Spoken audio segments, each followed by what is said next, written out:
Welcome to my channel. আমার নতুন আর একটা কেকের ভিডিওতে তোমাদের সবাইকে ওয়েলকাম।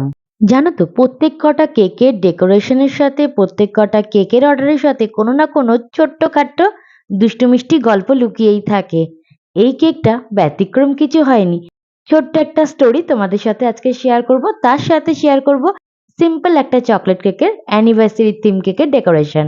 তোমাদের তো আগেই বলেছি আজকের কেকটা হবে চকলেটি ফ্লেভারের।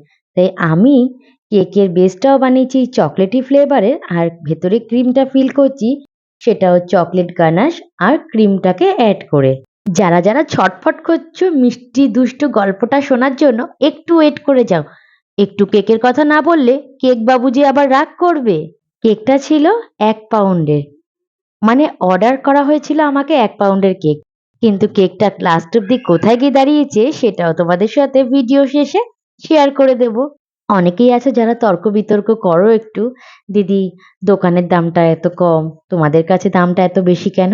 তো তাদের উদ্দেশ্যেই আমি একটা কথা বলবো, দোকানে 1 পাউন্ড কেক মানে সেটা 500 গ্রামের ভেতরেই থাকে, আর আমাদের কাছে 1 পাউন্ড কেক মানে কত, এই ভিডিওটা স্কিপ না করে লাস্টের দিকে সেটা দেখেই নিতে পারবে। কারণ আমরা কিন্তু ব্রেন দিয়ে কাজটা করি না, মন দিয়ে কাজটা করি। ছোট্ট কেকের অর্ডার হোক বা বড় কেকের অর্ডার হোক, সব কাস্টমারই আমাদের কাছে একদম সমান। তাই কোনো কেকেরই টেস্টের মধ্যে কোনো কম্প্রোমাইজ করি না। অনেকে হয়তো যারা আমাকে চেনে না বা আমাদের মতো হোম বেকারসদের চেনে না, তারা হয়তো দূর থেকে যখনই অর্ডার করবে একটু ভয় পেতে পারো। ভয় না করে একবার আমাদেরকে বিশ্বাস করে অর্ডার করেই দেখো না, ঠকবে না। আজকে কেকের ব্যাপারে তো বললাম, তার সাথে নিজের মনের কথাও কিছুটা শেয়ার করলাম। এইবার বলি ছোট্ট করে সেই গল্পটা যেটা এই কেকের সাথে জড়িত রয়েছে। এই যে কাস্টমারটা আমাকে অর্ডার করেছে কেকটা, তারা যখন বিয়ে করেনি দুজন কাপল, তখন আমার থেকে কেক নিয়েছিল কয়েকবার। তো তাদের বিয়ে হয়ে যাওয়ার পরে 1 বছরের অ্যানিভার্সারির জন্য এই কেকটা আবারও আমার কাছে অর্ডার করে। বিয়ের আগে অর্ডার করেছিল কর্তাবাবু তার গিন্নির জন্মদিনের জন্য। মানে তখন তারা কর্তা গিন্নি হননি, তখন তারা মিষ্টি লাভবার্ডস ছিল।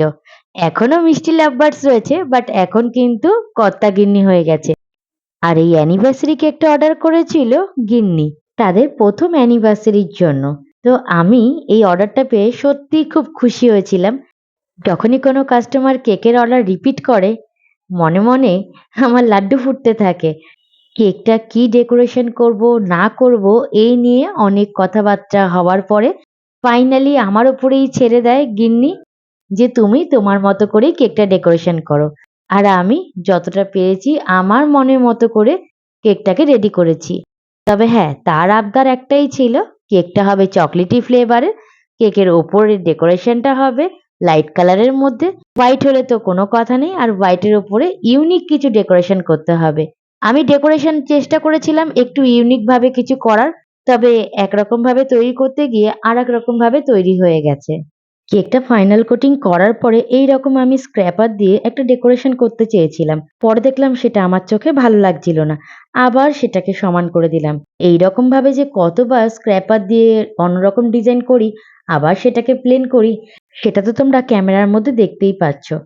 আমরা হোম বেকারসরা যখনই কোনো কেক বানাই, সেটাকে খুব যত্ন করে নিজেদের সন্তানের মতো করে একটু একটু করে ওটাকে সুন্দর করে তোলার চেষ্টা করি। কেকের কিন্তু ফাইনাল কোটিংটাও কমপ্লিট হয়ে গেছে, এখন শুধু বাকি ডেকোরেশনটা। আমি এইরকম একটা সাঁচের মধ্যে চকলেটটা বানিয়ে নিয়েছিলাম, তবে এ মা, এ কি হলো, মুন্ডুটা কোথায় চলে গেল? যাই হোক, একে কোথায় বসাবো কোথায় কি শোয়াবো সেটাই বুঝে পাচ্ছিলাম না। তো এদিক ওদিক করে সেট করতে গিয়ে মাঝখানে এটা সেট হয়ে গেছে। দেখলাম মাঝখানেই এটা ভালো লাগবে, তারপরে সবার শেষে মুন্ডুটাকেও বসিয়ে দিলাম।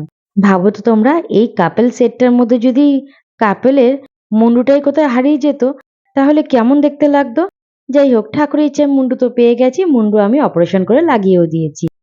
তোমাদের দেখানোর জন্য রোজ বানানোর চেষ্টা করছি, বাট রোজের মধ্যে আমি এতটাই মনোমুগ্ধ হয়ে গেছি যে আমি যে ক্যামেরার বাইরে চলে গেছি তার আমার কিন্তু কোনো জ্ঞান নেই। যারা যারা আমার ভিডিওগুলো এত এত ভালোবাসা দিয়েছো, এত সুন্দর সুন্দর কমেন্ট করো, তাদেরকে মন থেকে অনেক অনেক ধন্যবাদ।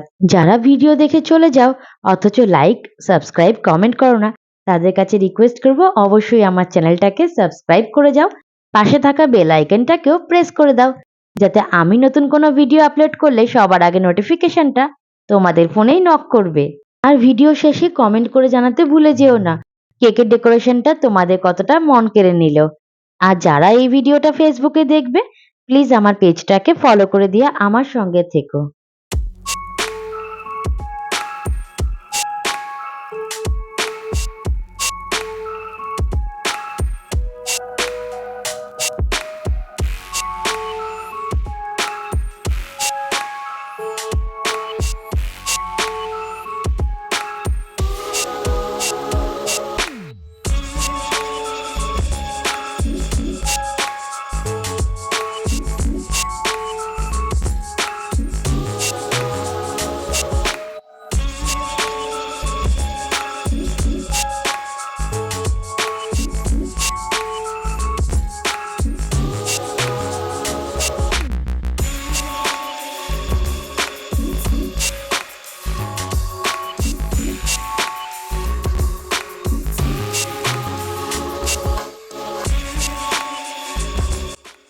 দেখো কেকের ডেকোরেশনটা সিম্পলের মধ্যে কতটা ভালো লাগলো। আর বাকি ছিল একটু সিলভার আর গোল্ডেন বল, যেটা কাস্টমারের ডিমান্ড ছিল, সেটাও দিয়ে দিয়ে বাকিটা পূরণ করে দিলাম। তবে একটা কথা তোমাদের সাথে শেয়ার করা হয়নি, কেকটা যখন আমি অর্ডার নিয়েছিলাম তখন কিন্তু নিতে পারবো কি না একটু সন্দেহ হচ্ছিল, তার কারণ কেকটা ডেলিভারি দেওয়া নিয়ে।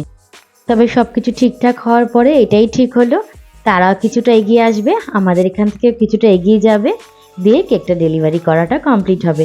কিছু অসুবিধার জন্য আমি নিজেই যেতে পারছিলাম না, তার জন্য এতটা সমস্যায় পড়তে হয়েছিল কাস্টমারকে। ভিডিও শুরুতেই তোমাদের সাথে একটা কথা শেয়ার করেছিলাম, মনে আছে কি? এই কেকটার অর্ডার আমার কাছে কাস্টমার করেছিল 1 পাউন্ডের, বাট কেকটা বানাতে বানাতে কেকটা কোথায় গিয়ে দাঁড়িয়েছে সেটাই তোমাদের সাথে ভিডিও শেষে শেয়ার করব বলেছিলাম। তো চলো দেখে নিই।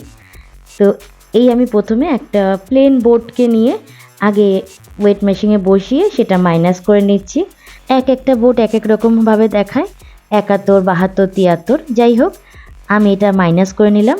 আমি যেই বোর্ডটার মধ্যে কেকটাকে বসিয়েছি একই ওটাও কিন্তু 2 পাউন্ডের একটা বেস। তো আমি এখন এখানে এই কেকটাকে বসিয়ে ওয়েট করিয়ে নিচ্ছি, তোমাদের দেখিয়ে দেব যে পরে মাপটা কতটা বাদ গেছে। দেখেছো কেকের বোর্ডটা বাদ দিয়ে টোটাল এখানে দাঁড়িয়েছে 850 গ্রাম, মানে 250 গ্রাম বেশি, যেটা 1.5 পাউন্ডের থেকেও বেশি হয়। এবার বলো হোম বেকারস দিয়ে কেকের দাম অনেকটা বেশি, তাই না? ভিডিওটা ভালো লাগলে please like, share, subscribe, comment করে জানাও ভিডিওটা আর গল্পটা কেমন লাগলো। আজ চলি, ভালো থেকো, দেখা হবে আবারও। হর হর মহাদেব।